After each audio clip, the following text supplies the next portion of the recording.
आज के टाइम में लोगों की जॉब इतनी जल्दी क्यों चले जाती है, लोग एक करियर में टिक क्यों नहीं पाते, जबकि पहले के कंपैरिजन में लोग एक ही कंपनी में 20-20 साल 30-30 साल तक कंटिन्यू करते थे। ग्लोबल मार्केट रिसेशन हो रहा है, इकोनॉमिक सबकी स्लो डाउन हो रही है, कॉस्ट कटिंग की सब और आजकल की थ्रॉट कटिंग एज में कॉस्ट कटिंग किसी भी कंपनी के सक्सेसफुल होने के लिए बहुत जरूरी है। क्या एस्ट्रोलॉजी से ये भी पता लगा सकते हैं कि आपकी जो है वो जॉब जाने वाली है? बिल्कुल, मैं कुछ आपको एस्ट्रोलॉजिकल कॉम्बिनेशन बताता हूँ। 10वां घर हमारी कुंडली का हमारे व्यवसाय या कार्य क्षेत्र को रिप्रेजेंट करता है। जब भी 10वें भाव में राहु केतु का गोचर हो तब ये प्रॉब्लम आती है।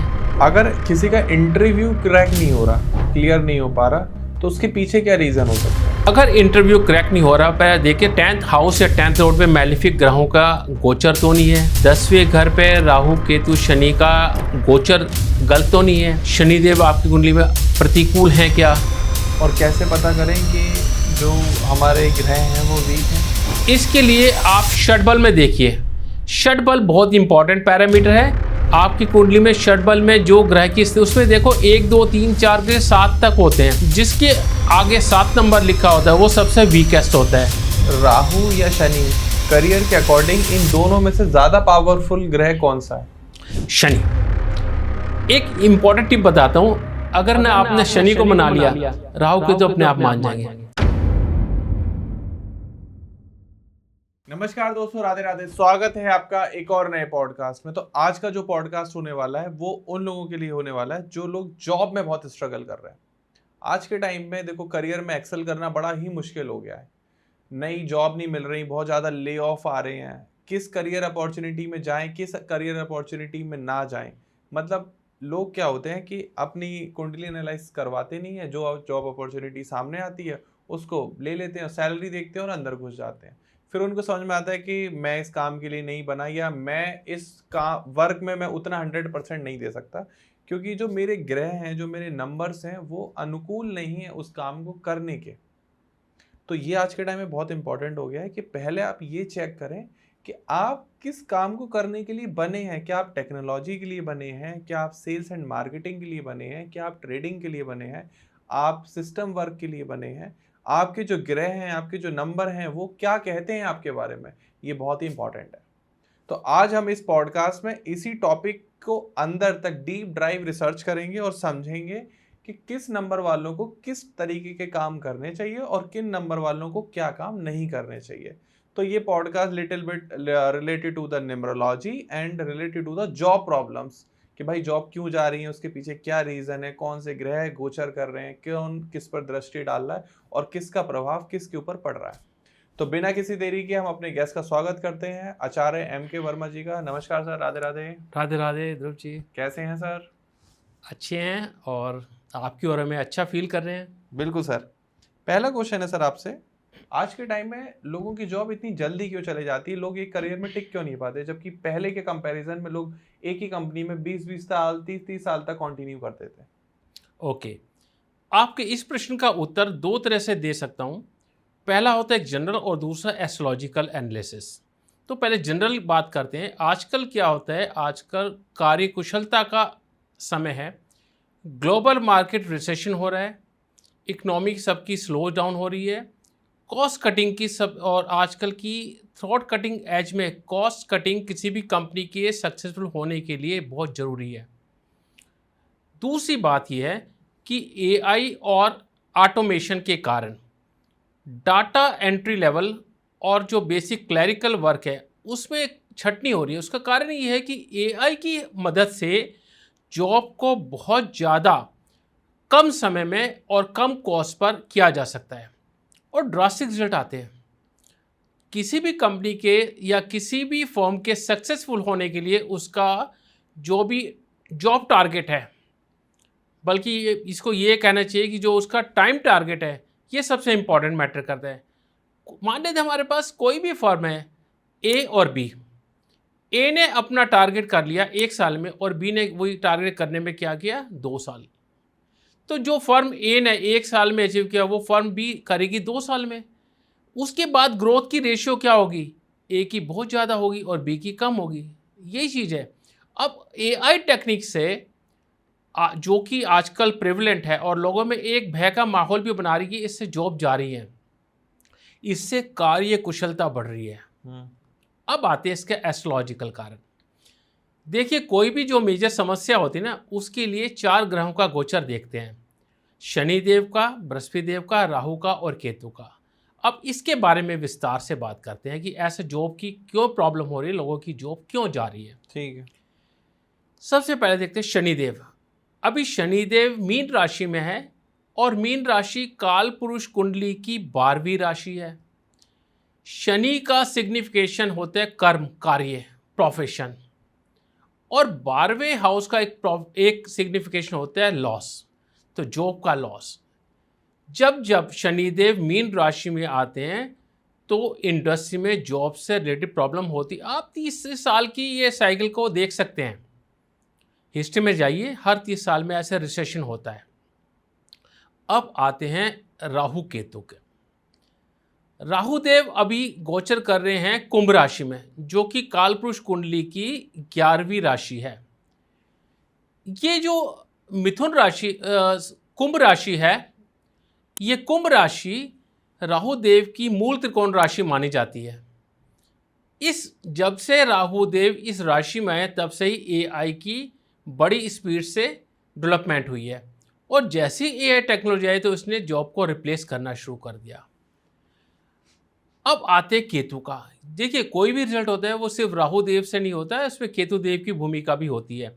राहु देव है कुंभ राशि में और केतु देव है सिंह राशि में। सिंह राशि किसको सिग्निफाई करती है? सिंह राशि सिग्निफाई करती है शासक को, सीईओज को, मल्टीनेशनल कंपनीज को। जब केतु देव यहाँ पर है, केतु देव क्या देते हैं? अलगाववाद, डिटैचमेंट। तो केतु देव यहाँ पर लोगों के मन में अपने वर्कर्स के प्रति डिटैचमेंट दे रहे हैं। वो ये नहीं दे रहे कि उन वर्कर ने हमारी कंपनी को इस मुकाम तक पहुँचाया।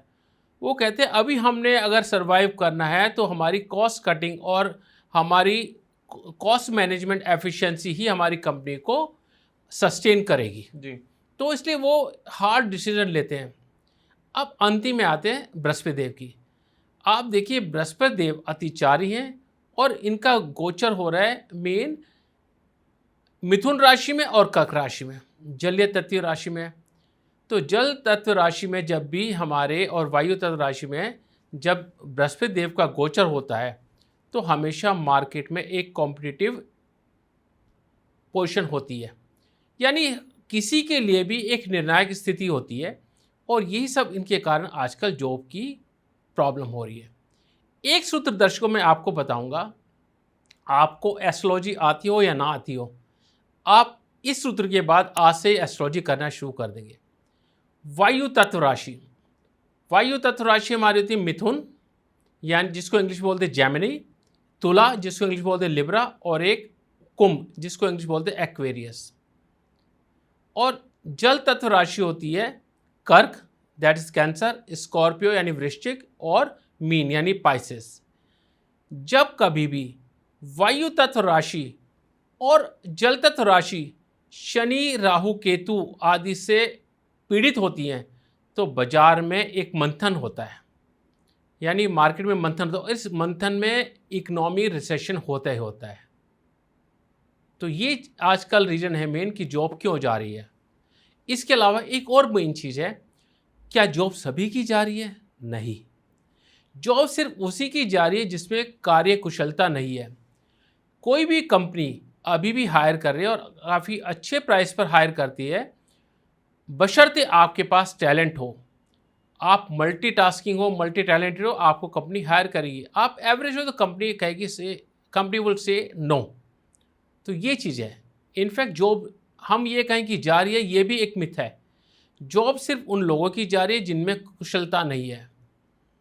क्या एस्ट्रोलॉजी से ये भी पता लगा सकते हैं कि आपकी जो है वो जॉब जाने वाली है? बिल्कुल, मैं कुछ आपको एस्ट्रोलॉजिकल कॉम्बिनेशन बताता हूँ। 10वां घर हमारी कुंडली का हमारे व्यवसाय या कार्य क्षेत्र को रिप्रेजेंट करता है। जब भी 10वें भाव में राहु केतु का गोचर हो तब ये प्रॉब्लम आती है। 6ठा, 8वां और 12वां घर बहुत क्रूशियल होते हैं। जब 10वें घर का स्वामी 6ठे, 8वें या 12वें भाव में आता है तो जॉब से रिलेटेड प्रॉब्लम होती है। इसमें भी स्पेशली ये, अगर मान लो 10वें घर का स्वामी 8वें भाव में आ गया तो ऑल ऑफ ए सडन आपकी जॉब छूट जाएगी। ठीक है। और अगर 12वें भाव में आ गया तो आप रेजिग्नेशन दे देंगे। शनि और मंगल जो ये 6-12 एक्सिस को प्रभावित करते हैं तब भी जॉब जाती है। दूसरे घर का स्वामी या दूसरा घर, 11वें घर का स्वामी या 11वां घर, 6ठे घर का स्वामी या 6ठा घर, जब इन पर पाप ग्रहों का प्रभाव होता है तो ये समय भी आपकी जॉब जाने का होता है। ठीक है। सूर्य आपकी कुंडली में नीच का है या अस्त है तब भी आपकी प्रॉब्लम आएगी। शनिदेव आपकी कुंडली में अनुकूल नहीं है तब भी आपकी जॉब में प्रॉब्लम आएगी। इसके अलावा हम दशमांश, जिसको D10 देखते हैं, उसमें भी एनालाइज करते हैं। और इसके अगर हमने आगे और डीप रिजल्ट देखना है तो हम D30 को एनालाइज करते हैं, त्रिशांश कुंडली, क्योंकि त्रिशांश कुंडली हमारी वीकनेस और स्ट्रेंथ दोनों ही बताती है। तो ये इसके अलावा बहुत सारे कॉम्बिनेशन है जिससे हम पता लगा सकते हैं कि जॉब में प्रॉब्लम आएगी। दूसरे घर और 11वें घर पे जब पाप ग्रहों का प्रभाव होता है तब भी जॉब से रिलेटेड समस्याएं आती है। कौन से प्लैनेट्स होते हैं जो जॉब को अफेक्ट करते हैं? देखिए, जॉब को अफेक्ट करने वाले प्लैनेट होते हैं मुख्य तौर पर शनि, राहु और केतु। लेकिन यदि सूर्यदेव वीक हैं या बृहस्पति देव कमजोर हैं तब भी आपकी जॉब से रिलेटेड प्रॉब्लम आएगी। ठीक है। और देखो, अगर कोई शुभ ग्रह है और 6, 8, 12वें भाव का स्वामी है तब भी आपकी ये प्रॉब्लम आ सकती है। तो हम अगर ये कहें कि सिर्फ शनि, राहु के, तो अब जैसे शनिदेव हैं, शनिदेव मान लो कर्क लगन की कुंडली है और ये चौथे घर में बैठे हैं, अपने उच्च की राशि में बैठे हैं। ठीक है। और व्यवसाय भाव को देख रहे हैं तो यहाँ पर प्रॉब्लम नहीं आएगी, उच्च के हैं।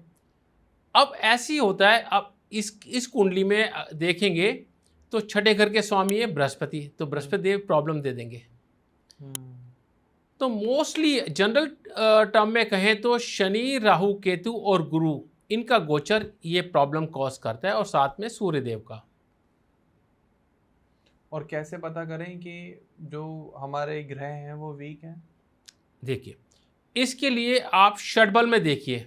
षटबल बहुत इंपॉर्टेंट पैरामीटर है। आपकी कुंडली में षटबल में जो ग्रह की स्थिति, उसमें देखो 1, 2, 3, 4 ग्रह 7 तक होते हैं। जिसके आगे 7 नंबर लिखा होता है वो सबसे वीकेस्ट होता है, जिसके ऊपर नंबर 1 तो वो स्ट्रॉन्गेस्ट होता है। तो आप देख लीजिए, अगर वो आपकी कुंडली में 5, 6 या 7 उसको षटबल मिले हैं तो इसका मतलब वीक है। कोई भी ग्रह अगर आपका 10वें भाव का स्वामी ये पाप ग्रहों से पीड़ित है तब भी ये वीक माना जाएगा।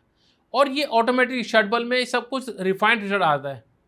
अगर आपको नहीं देखना आता है कि हम कैसे गोचर दें, कैसे ग्रहों की दृष्टि देखें, तो षटबल में देख लीजिए। षटबल में जो 10वें घर का स्वामी है, अगर ये 5, 6, 7 ये अंक इसको मिले तो ये वीक है। 4 मिला है तो ये ठीक है, फिर भी ठीक है।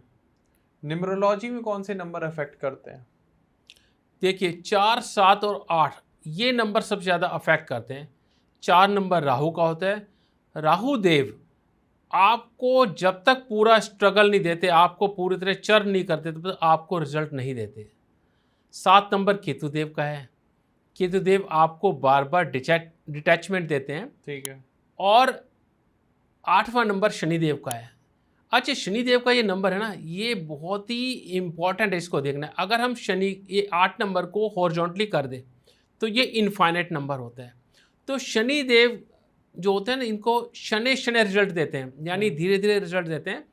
ये पहले आपको उसके लिए प्रिपेयर करते हैं आपकी हार्डशिप से, कि आप आगे आने वाले रिजल्ट को संभाल भी पाओगे, नहीं संभाल पाओगे। तो ये 4, 7 और 8 ये नंबर सबसे ज़्यादा इंपॉर्टेंट होते हैं। अच्छा, अगर आपकी डेट ऑफ बर्थ में आपके मूलांक, भाग्यांक कोई 4, 7, 8 है तो क्या आपको घबराने की ज़रूरत है? नहीं। आपको मैं आज बताऊंगा कुछ रेमेडीज। सबसे पहले, अगर आपके मूलांक या भाग्यांक 4 हैं तो आपको 3 काम करने हैं। सबसे पहले, जो कोढ़ी होते हैं ना उनकी सेवा कीजिए, सफाई कर्मचारी है उसकी सेवा कीजिए। इसके अलावा पक्षियों को सतनजा खिलाइए। एक मैं लोगों को वार्न करना चाहूँगा, लोग कबूतरों को बाजरा खिलाते हैं तो मैं इसको अवॉइड करता हूँ। मैं कहता हूँ बाजरा कम क्वांटिटी में सतनजा सारा मिलाकर खिलाओ तो वो अच्छा होता है। और इनफैक्ट राहु केतु के लिए सतनजा ही सबसे अच्छी रेमेडीज होती है। अगर आपका नंबर 7 है तो 7 नंबर वालों के लिए, यानी 7 का मतलब है भाग्यांक या मूलांक 7 हो, तब आपको एक तो भगवान श्री गणेश जी की आराधना करनी चाहिए। बुधवार को भगवान गणेश जी को दूब क्या होता है, जो घास होती है, घास को उखाड़ लीजिए। और अच्छा, उखाड़ने के लिए भी एक इम्पॉर्टेंट चीज़ होती है कि जब आप कभी घास उखाड़ने जाए ना तो पहले प्रार्थना करिए कि हम आपको भगवान को अर्पित करने के लिए उखाड़ रहे हैं। फिर उसको लीजिए, उसको धोइए और धोने के बाद भगवान श्री गणेश को अर्पित कीजिए। गाय को हरा चारा खिलाइए। 8 नंबर में रेमेडी ना, ये तो मैं चाहूँगा कि इसका मूलांक भाग्यांक 8 है या नहीं है, ये करनी चाहिए। सबसे पहले यदि आप कहीं जाते हैं, कोई मजदूर है, बूढ़ा है, कमज़ोर है, चाहे वो रिक्शा वाला है, कोई मजदूर हो, उसकी मजदूरी दीजिए और मजदूरी से एक्स्ट्रा पैसे दीजिए, चाहे वो 10 रुपये एक्स्ट्रा हो, ताकि उसका मन खुश हो और वो आपको दुआएं दे। शनिदेव बूढ़े व्यक्ति को रिप्रेजेंट करते हैं और मोस्टली वो बूढ़े व्यक्ति जो कमज़ोर हैं, मैले कुचैले कपड़े पहने हैं, दाढ़ी बड़ी है, इस टाइप के लोग, श्रमिक वर्ग, मजदूर लोग होते हैं, इसको रिप्रेजेंट करते हैं। इनकी सेवा कीजिए। साथ ही साथ मैं रिकमेंड करूंगा कि चींटियों को आटा मीठा करके, आप बताते कैसे, आटा लीजिए, उसको भूनिए और उसमें थोड़ी सी देसी खांड मिला लीजिए। लोग कहते हैं चीनी है बुरा, मैं कहता हूँ देसी खांड नहीं मिलती तो शक्कर मिला लीजिए। और शक्कर मिलाकर ना, जो कच्ची जगह है पेड़ के जड़ के आसपास, वहाँ पर इसको डालिए ताकि वो धीरे धीरे खाएं। जैसे जैसे चींटियाँ ये खाएगी तो आपको उसी के अनुसार शनिदेव व्यवसाय में और जीवन के अन्य क्षेत्रों में सफलता देना शुरू करेंगे। एक चीज़ और, यदि कोई व्यक्ति जिसकी अंतर्दशा महादशा में राहु देव पीड़ा दे रहे हैं, उसके लिए एक इम्पॉर्टेंट रेमेडी बताता हूँ। आपने करना क्या है, बुधवार या शनिवार को अपने घर में सरसों के तेल में ब्रेड पकोड़ा फ्राई करना है। ब्रेड पकोड़ा बना लिए बेसन मिक्स करके, और 1 कप चाय बनाइए और आपका सफाई कर्मचारी है उसको वो दीजिए और साथ में कुछ पैसे, ताकि वो उसका दिल खुश हो और बड़े सम्मान के साथ दिए कि चलो यार आप हमारे घर का वो इतना काम करते हो, आप प्लीज़ हमारी तरफ से खाइए। आपने प्लीज़ वर्ड बोलना है, यानी आपने आग्रह करना है कि वो आपका स्वीकार करे। तो ये राहु की बहुत बड़ी रेमेडी होती है। शनिदेव के लिए अगर कोई व्यक्ति मुसीबत में है तो हमेशा उसकी मदद करनी चाहिए। देखिए, हमारे बड़े बुजुर्ग कहते थे एक बात, नेकी कर दरिया में डाल। तो उस टाइम जब हम बच्चे थे, हमारे माता पिता भी कहते थे, हमें समझ नहीं आती थी, हम कहते कि हमने किस साथ अच्छा किया और उसको बोले भी ना। लेकिन आज बात समझ में आती है, नेकी कर दरिया में डाल, इसका मतलब you just do your good karmas for the others and forget it. हमारी यूनिवर्स जो भी हम कर्म करते हैं, मन वचन कर्म वाणी जो भी कुछ होती है, ये जाकर रिफ्लेक्ट होती है यूनिवर्स में। यूनिवर्स में आकर ये 10 टाइम्स रिफ्लेक्ट होती है। जैसे हम करेंगे ना, वैसे ही रिजल्ट मिलेंगे। अगर किसी का इंटरव्यू क्रैक नहीं हो रहा, क्लियर नहीं हो पा रहा, तो उसके पीछे क्या रीज़न हो सकते हैं? देखिए, अगर इंटरव्यू क्रैक नहीं हो रहा, पहले देखिए 10th हाउस या 10th लॉर्ड पे मैलिफिक ग्रहों का गोचर तो नहीं है। 10वें घर पे राहु केतु शनि का गोचर गलत तो नहीं है। शनिदेव आपकी कुंडली में प्रतिकूल हैं क्या? राहु केतु का डिस्पोजर देखो 6, 8, 12 में है, तब भी प्रॉब्लम आएगी। इसके अलावा दूसरे घर 11वें घर पे पाप ग्रहों का प्रभाव है, तब ये प्रॉब्लम आएगी।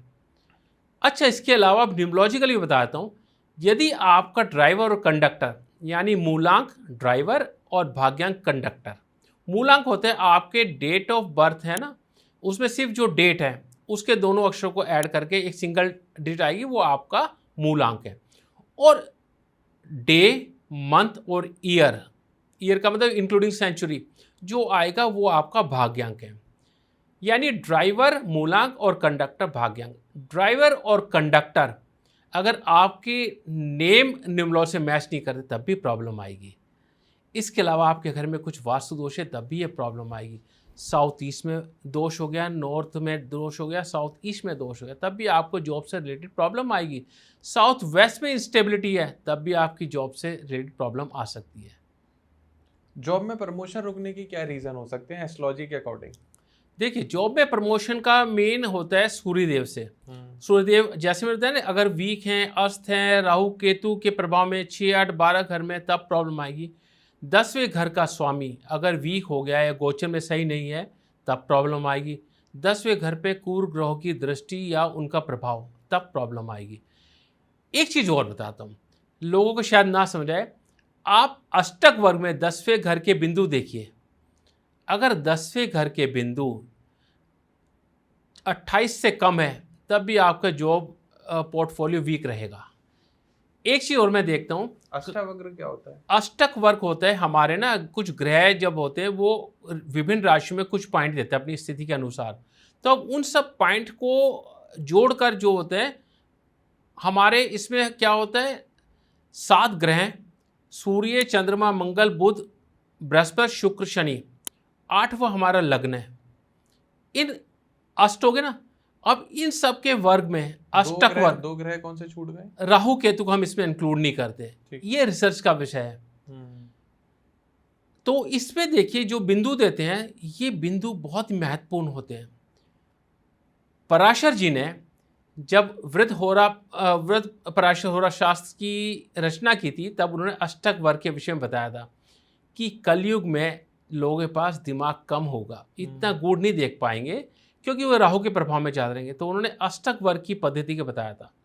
तो अष्टक वर्ग में देखिए कि अगर आपके 10वें घर में बिंदु कम है तब भी आपकी जॉब से रिलेटेड प्रॉब्लम है। इसमें 2 पॉइंट और हैं। अगर अष्टक वर्ग में 10वें घर में कम बिंदु है और 11वें घर में ज़्यादा बिंदु है तो आपका काम कम हो तब भी आप उससे ज़्यादा बेनिफिट ले लेंगे। इसके अलावा रिवर्स कर दीजिए, 10वें भाव में आपके बिंदु ज़्यादा हैं, 11वें में कम है, तो आप जी तोड़ मेहनत करोगे लेकिन रिवार्ड आपको कम मिलेगा। और ये बिंदु चेक कैसे होते हैं? ये कोई भी सॉफ्टवेयर में आप देखेंगे तो उसमें दिए होते हैं अष्टक वर्ग का। अष्टक वर्ग तालिका में जाए वहाँ पर दिए होते हैं, वरना हम तो इसको एस्ट्रोलॉजिकली मैन्युअली कैलकुलेट करते हैं। इसके कुछ नियम होते हैं। ठीक है। तो अगर किसी को डेली रेमेडी करनी है कोई जॉब के लिए, यूनिवर्सल रेमेडी, बिना कुंडली को चेक करे, अगर उसको अपनी डेट ऑफ बर्थ भी नहीं पता तो वो क्या कर सकता है?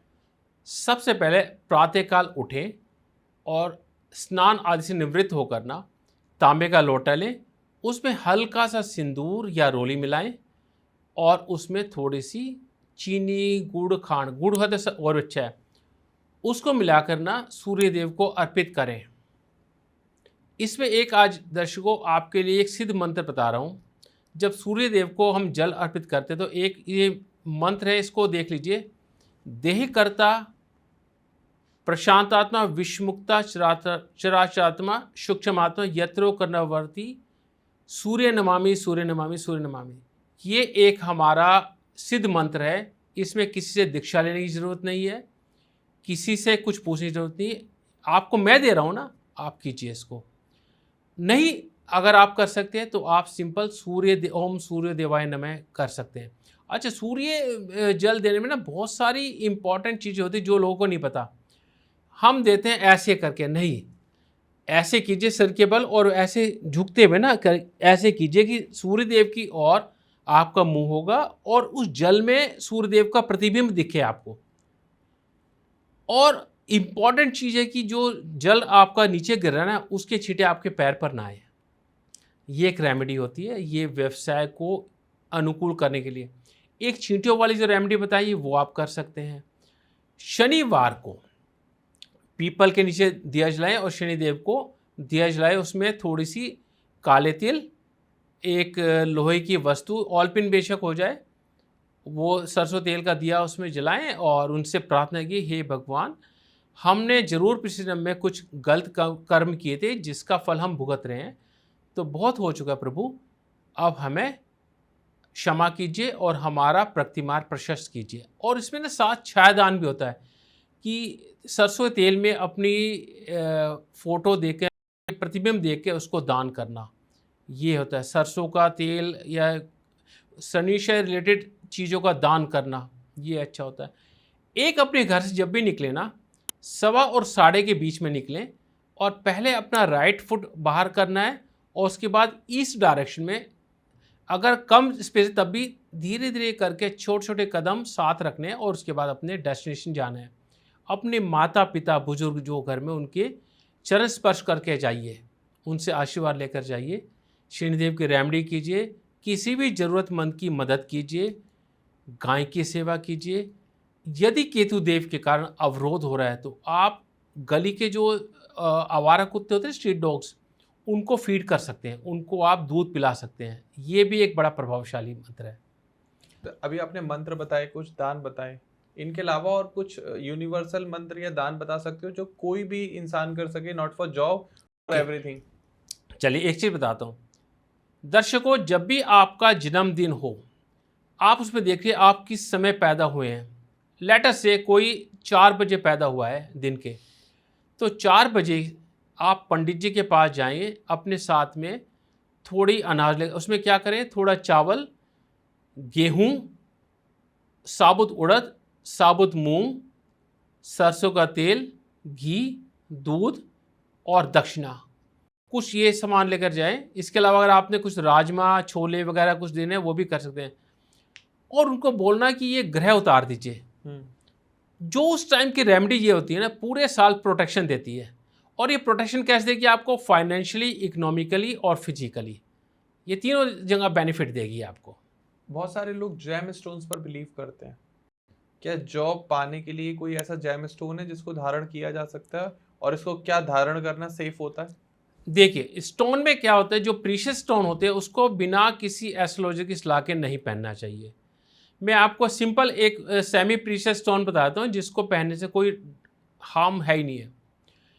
आप क्या करें, लेकिन ये ओरिजिनल होना चाहिए, AAA क्वालिटी का।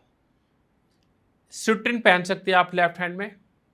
किस फिंगर में? नहीं, लेफ्ट हैंड, ब्रेसलेट की बात कर रहा हूँ। अच्छा। लेफ्ट हैंड में। अब पूछेंगे लेफ्ट हैंड में क्यों? क्योंकि लेफ्ट हैंड हमारे सेमी कॉन्शियस ब्रेन को रिप्रेजेंट करता है। तो जब हमारे सब कॉन्शियस ब्रेन जिसको बोलते हैं, सब कॉन्शियस ब्रेन में ये जाएगी चीज़ें, तो तब हो इसकी वाइब्रेशन। इसके अलावा ग्रीन एविचूरिन पहन सकते हैं, साथ में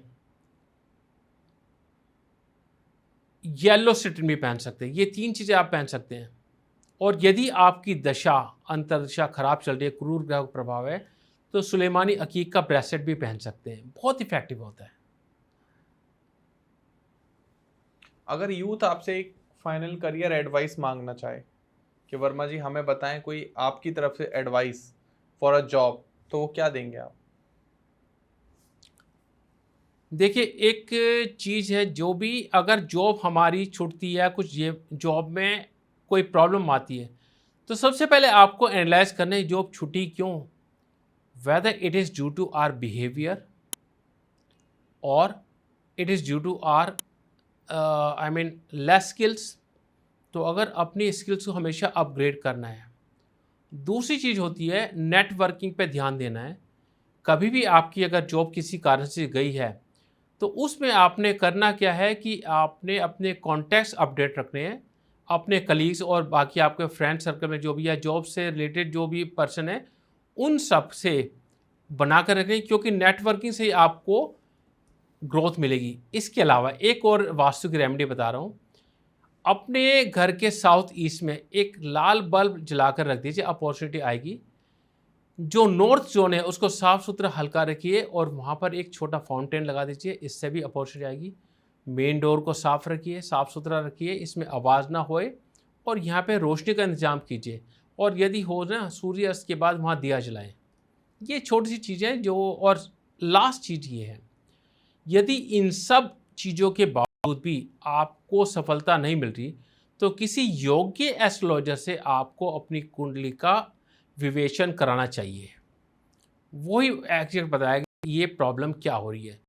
छोटी मोटी प्रॉब्लम मैंने जो रेमेडी बताई इससे हो जाएगी आपकी दूर, और ज़्यादा बड़ी प्रॉब्लम तो वो एस्ट्रोलॉजिकल रेमेडीज़ के लिए करनी पड़ेगी पर्टिकुलर, वो आपको एस्ट्रोलॉजर बता पाएगा। सर कुछ आपसे ना रैपिड फायर क्वेश्चन पूछना चाहता हूँ। हाँ जी। आपके अकॉर्डिंग डिग्री ज्यादा इंपॉर्टेंट है या कुंडली? दोनों इंपॉर्टेंट है। डिग्री बिना कुंडली और कुंडली बिना डिग्री, दोनों कुछ नहीं है। लेकिन फिर भी आपको दोनों में से एक फाड़ के फेंकनी हो तो किसे फेंकोगे आप? डिग्री का मतलब, अब देखो यहाँ पर ये होता है, डिग्री का मतलब ग्रह की डिग्री है, मैंने वो समझ। अगर आप कहते हैं कि ये डिग्री है जो हमारे पास एजुकेशन या किसी और चीज़ की है, तो वो दोनों इंपॉर्टेंट, अपनी अपनी जगह दोनों ठीक है। अब जब दोनों में सिंक्रोनाइजेशन होगा तो तभी आपका रिजल्ट आएगा।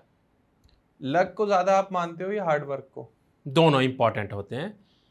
एक अपने दर्शकों में एक टिप देना चाहूँगा जो मुझे मेरे ऑनर ने बताई थी जब मैं सर्विस करता था। हुआ ये कि मैं एक बार बड़ा परेशान सा था, तो उन्होंने मुझे बुलाया कि क्या बात है, वाई आर यू मर्डन। तब मुझे मर्डन का मतलब नहीं समझ में आता। मैंने सोचा इसको गलती से मैं लिया कि मर्डर, तो उन्होंने कहा मर्डन का मतलब है तू ये सोचता रहता है भाई, क्यों सोचता रहता है।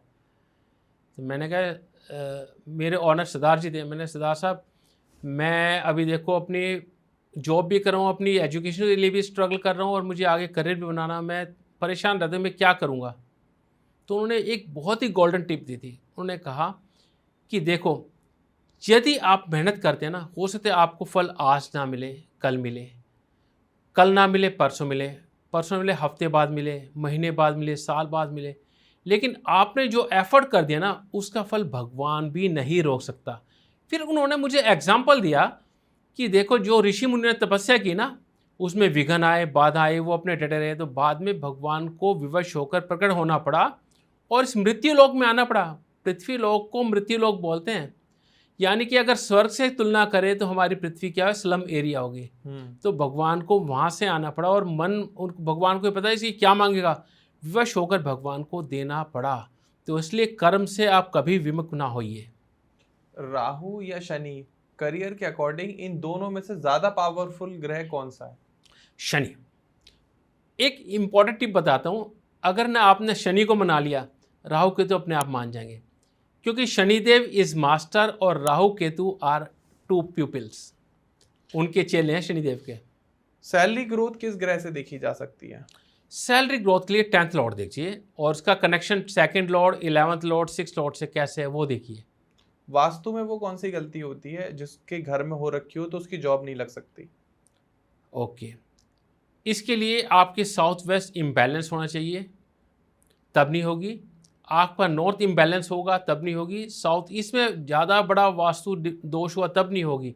नॉर्थ ईस्ट में गलत वो चीज़ होगी, यानी कि अपने आपको क्या बताया, सिर्फ 4 कोणों का बताया, इसके अलावा 4 दिशाएं होती, 8 हो गए, फिर उसके बाद इसकी सब करके 16, फिर 32 जोन, तो वो बहुत ज़्यादा कॉम्प्लिकेटेड हो जाएगा। सिर्फ ये मान लीजिए कि चारों एक्सिस होती है, north east, south west, north west और साउथ ईस्ट। इन चारों में इम्बैलेंस तो आपको प्रॉब्लम आएगी। इसके अलावा एक नॉर्थ डायरेक्शन इम्बैलेंस तब आएगी, और अगर आप किसी गवर्नमेंट सर्विस में और आपकी ईस्ट डायरेक्शन में प्रॉब्लम है तब भी ये प्रॉब्लम आएगी। करियर के लिए सबसे डेंजरस महादशा कौन सी हो सकती है? जब भी हम देखिए, दूसरा घर हमारा सेविंग बताता है, दूसरे घर की दशा में बाधक ग्रह की महादशा, अंतरदशा आए और साथ में गोचर खराब हो तो डेफिनेटली प्रॉब्लम आएगी। इसको सबसे ज़्यादा प्रॉब्लम करते हैं। 11th लॉर्ड आपको बुरी तरह पीड़ित हो तब भी आपके गेंस के सारे रास्ते बंद हो जाते हैं। 10th लॉर्ड का 6, 8, 10, 6 या 12 हाउस में कोई रिलेशन हो तब प्रॉब्लम आती है। अगर सिर्फ 30 सेकंड के अंदर करियर देखना हो किसी की कुंडली में तो आप कौन सा हाउस देखेंगे? 10th और D10 एनालिसिस, D10 चार्ट होता है, उसको एनालाइज करेंगे, दशमांश चार्ट। कौन सा ग्रह होता है जो इंसान को बॉस बना देता है? सूर्य और शनि। अच्छा, एक चीज़ और बताता हूँ, जैसे हमने देखा ना कि ग्रह होते हैं उसमें जैसे अमेरिका, चीन, रशिया वगैरह, ये कुछ कंट्री जिनमें, और ब्रिटेन और एक और है जिसमें वीटो पावर है। कोई भी एक कंट्री ने वो किया और वीटो लगा दी, तो हमारे प्लेनेटरी काउंसिल में शनिदेव के पास वीटो पावर है। शनिदेव ऐसे ग्रह आपके जितने अच्छे कुंडली में राजयोग सब हो, अगर उन्हें वीटो लगा दी ना, राजयोग नहीं मिलेंगे। कौन सी दशा इंसान की जॉब चेंज करा देती है? कोई भी दशा करा सकती है। ये बेसिकली होता है गोचर के ऊपर। ठीक है। क्या जिन लोगों की जॉब जा रही है उनकी एक जैसी दशाएं हैं? नहीं। सबकी अलग दशाएं हैं, अंतर दशाएं अलग है, लेकिन फिर जॉब जा रही है, तो इसके लिए गोचर ज़्यादा इंपॉर्टेंट होता है। और मुंडेन इफेक्ट पे ना मैं आपको बताऊंगा कि जब भी शनिदेव ना मीन राशि में आते हैं तो मंथन होता है मार्केट में, जॉब जाती है, रिसेशन होता है। एक और चीज़, एक और सूत्र बताता हूँ। जैसे मैंने बताया वायु तत्व राशि और जल तत्व राशि को शनि राहु केतु ग्रह पीड़ित करते हैं तो ग्लोबली फियर होता है। बाजार नहीं, सिर्फ पूरे विश्व में एक डर का माहौल होता है, जैसे आजकल हो रहा है। आप देख लीजिए हमारी वायु तत्व राशि और जल तत्व राशि पीड़ित है, ये रिजल्ट आ रहे हैं।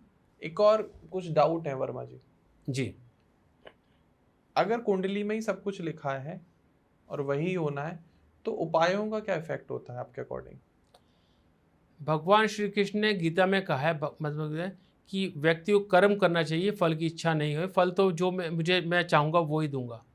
हमारे जो कर्म हैं वो इम्पोर्टेंट। हम पहले क्या कर्म करके आए, अब क्या कर्म कर रहे हैं, हमारे विचार कैसे हैं। हम पहले जो पास के कर्म है उसको तो हम रिवर्स नहीं कर सकते, लेकिन अभी अपने कर्म को मेंड कर सकते हैं, उनको सुव्यवस्थित कर सकते हैं, अच्छे कर सकते हैं, वो हमारे हाथ में है।